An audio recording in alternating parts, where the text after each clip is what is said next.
Yeah, of course you're here waiting for me. Of course you are. Laughing, all of that. Yeah, of course you are. It's not even funny, man.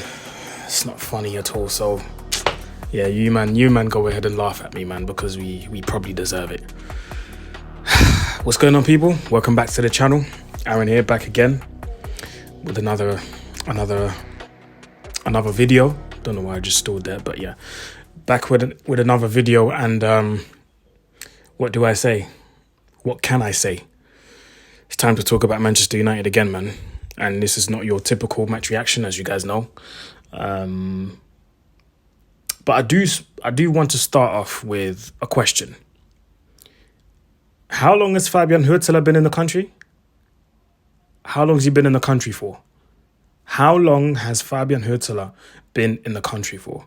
I swear it's anything. I swear it's less than like 4 months or something. It's just very baffling to me how this is somebody's third season and yet again you're getting out-coached by somebody who's been in the country less than 6 months.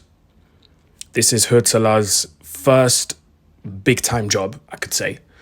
This is his first job in a top flight. Yeah, this is his first job in a top flight. I don't know. I don't know what to say. What bothers me the most is not even the defeat. Defeats happen. What bothers me the most is that in his third season, Ten Hag has managed to show slight improvements when there should have been major improvements. And that's what bothers me the most. It still bothers me that last season he tried Bruno and Mount as a double 8, let's say, and then Bruno being the false 9 and sometimes Bruno and Mount being the false 9s. It bothers me that he tried it last season, got the proof that it didn't work, and he just tried it again this season. And okay, in the first game of the season, we needed to get points on the board and we needed to get that win, which was important. And we got that. Fair play. But that should have been an indication that this Bruno and Mount thing does not work. It genuinely does not work. Oh, and by the way, another stat. Since Erik ten Hag's been here, every time we buck Brighton, because they seem to be our bogey team now, every time we come up against Brighton, I think in the last, well, including this game today, this is 5 games we played against Brighton, home and away, we've got 1 win. 1 win. For the stat merchants out there. It still bothers me that, and I've sat here multiple times and I said this, it still bothers me that Ten Hag has his favourites and he does not budge when it comes to his favourites unless he has to make changes. And I fully believe that the changes he made today were influenced by the 2 men beside him, Hakan and Van Nistelrooy. Because I did not expect Ten Hag to take off Bruno. I did expect it after the goal happened because I fully believe that the substitution of Garnacho was meant for Ahmad. If Ahmad hadn't scored that goal and improved his performance after that, and I think it's fair to say, you know, he had a poor game until he scored the goal, but it happens.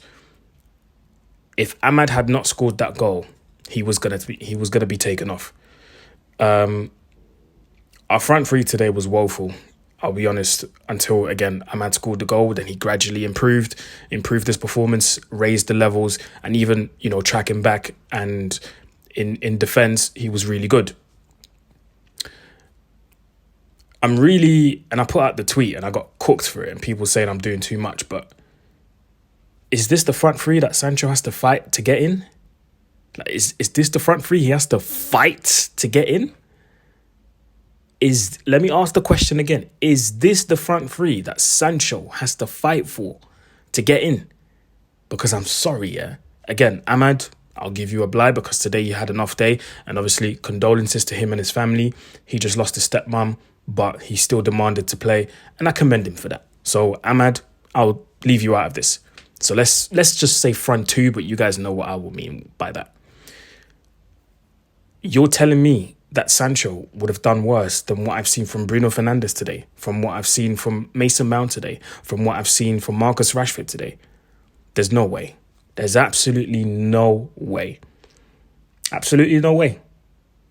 Absolutely no way. No, I refuse to believe that. But, Sancho was a story for a different day, but I just wanted to throw that out there. Is this the team he has to fight for to get in? Come on, man. Let's be serious for a second. When I say that our front two today were woeful, it's an understatement, because at the back we were actually solid, and apart from those 2 goals that we conceded, I actually believe that we were solid. Our 2 fullbacks today were probably our best players. Dalot had a fantastic game at left back. Nous Mazraoui had a very good game at right back, played really well. So there's no complaints really when it comes to that. Maguire and Licha were actually playing well as well, until obviously we conceded that goal, and at the end as well, the goal we conceded, but I'll get to that in a minute. Excuse me. So going forward, we were absolutely terrible. A lot of people, talk to me and try to tell me that this is Rashford's season, and I will tie this to the Sancho thing, because someone, responded to my tweet on X, and they asked me, what has Sancho done? And I'm asking him the question, what has Rashford done? And please don't give me the 30 GA season, because a lot of people like to do this thing. And I said, again, I sat here and told you guys this before. A lot of people like to add goals and assists to make it sound nicer. Because let's be real, it sounds nicer when you say 30 GA rather than saying 17 goals in the Premier League. So let's get the facts straight. Apart from the 17 goals he scored in one season, which is now 2 seasons ago. So let's not stick and hold on to the past too much. What has he done? And again, the person told me Sancho doesn't have credit in the bank. Who does in his team? Because in my opinion, nobody's got credit in the bank. This credit in the bank talk is very, very superficial to me. Don't let the Carabao Cup and FA Cup fool you. That doesn't give you credit in the bank. It doesn't. It really doesn't.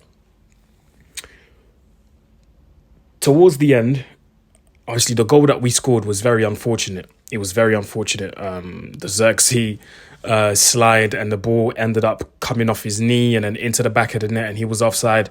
Those things happen. Cool. No problem. But towards the end, man, to have 3 men free at the back, again, it comes down to coaching. Didn't United hire a new set piece coach? Didn't United hire a new set piece coach? I swear they did. So, again, it's really alarming to me that in the 3rd season, we're still asking questions about the setup. We're still asking questions about the style of play that we see sometimes, but not consistently. It's alarming to me that we're still asking questions about the personnel. I sat here and told you guys multiple times, if those are the people that Ten Hag counts on to win games, he will lose his job. Bruno Fernandes, Marcus Rashford, Harry Maguire, Scott McTominay. If you really don't want these guys at the club, fair enough, you can come out in press conferences and say they're good players and stuff like that. Cool. But if you really don't want them, you can send them to the reserves. We've seen so many examples. We're seeing the example at Chelsea. Certain men are not desired. Reserves. None of this fake, oh no, you can help. It's still alarming to me that you can't coach your team to a win. And when you do need a win and it's 1-1, your go-to solution is, let's bring on Scott McTominay. It still bothers me. It still bothers me.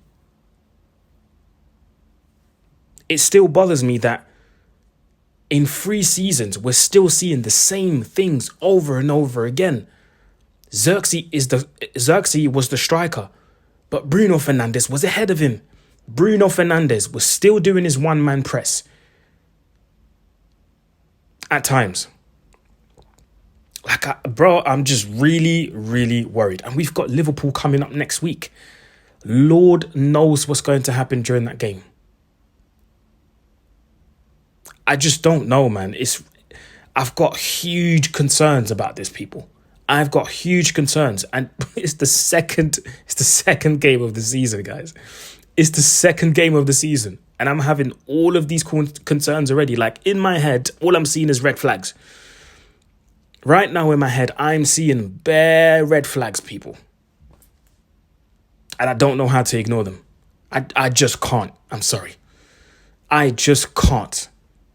And I'm sorry, but new players are not going to solve a coaching issue.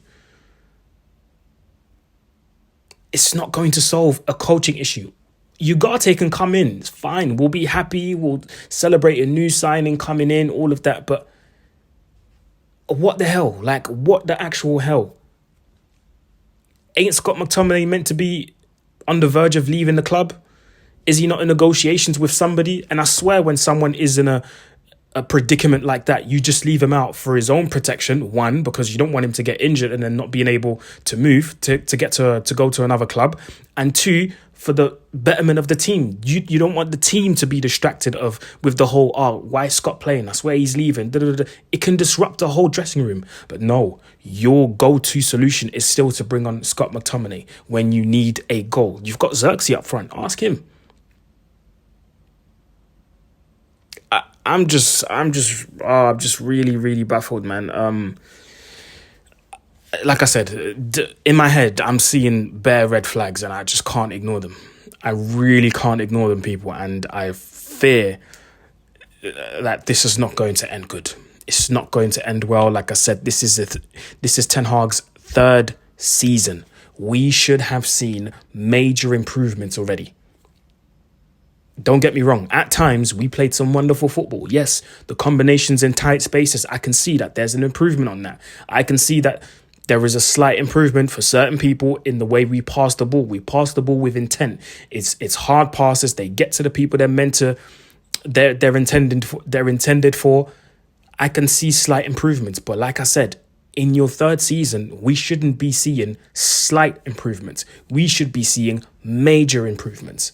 Major changes, but you're still relying on the same people. Still relying on the same people. You're still relying on Marcus Rashford to score you a goal. And I'm slowly but surely losing my patience with someone like Marcus Rashford. No disrespect, but my brother, it's now or never. What bothers me the most is that people don't even see Rashford as a threat anymore. Remember when Rashford used to be a threat? When he got on the ball, you knew something was about to happen.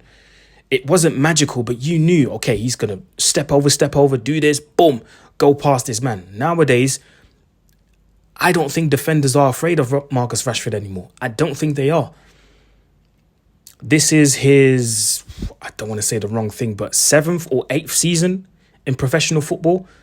Look at your peers, man. Look at your peers. Big up, Danny Welbeck scored his 100th goal in the Premier League. Like, do you know what I mean? Does that not do anything to you? Like, is the hunger still there? That's the main question I'm asking myself when I see Marcus Rashford. Is the hunger still there? You being hooked off for Garnacho, it should do something to you, because Garnacho could technically be his younger brother. Does that not do anything to you? Marcus Rashford should be our talisman. He should be the one that we can turn to and go, yo, Marcus, it's a bit sticky here. Please help us. But it's not happening. It's not happening. It's all good and well being online and saying, this season's going to be his season. He's going to improve and he's going to come back. But we're not seeing it, because we've been saying it for 2, 3, 4, 5 seasons. At some point, something has to give. And the hierarchy are watching. Remember, we've got a new hierarchy now. They're not going to turn around and say, you know what? Marcus, came through the ranks, and you know what? We feel a bit for him. Here you go, new contract. I don't think that's going to happen. And even if he goes to the board and says, why did you give Bruno a new deal? Why did you give this guy a new deal? What about me? They're going to look at you and say, well, show us your performances. Show us why you deserve a new deal. And this is why I asked the question. Is this the team that Sancho has to fight for to get in? I don't know, people. I don't know. You tell me, because I'm confused. So, yeah, man, let me know in the comment section below what you think. Liverpool next week. I don't know. I genuinely do not know. But yeah, I'll speak to you guys after the Arsenal game. So yeah, this one will go out before, obviously. And yeah, it's a shame. It's a shame.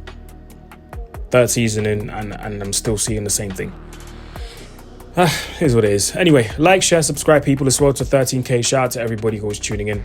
Of course, I think we're about less than 400 away from 13k. So make sure you subscribe, man, and give it a like, give it a comment.